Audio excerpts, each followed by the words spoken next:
How to create a group in Slack account. Hey everyone, welcome back to the channel. If you're new here, don't forget to hit the subscribe button and turn on the notification bell to not miss any updates.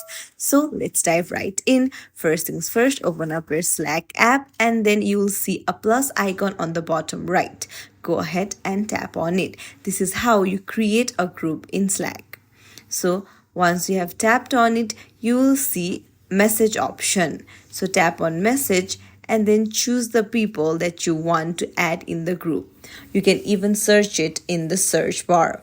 So once you have ticked the person that you want to add, go ahead and send a message to them. And then you can just write a message and send it, and the group will be created and everyone can chat there.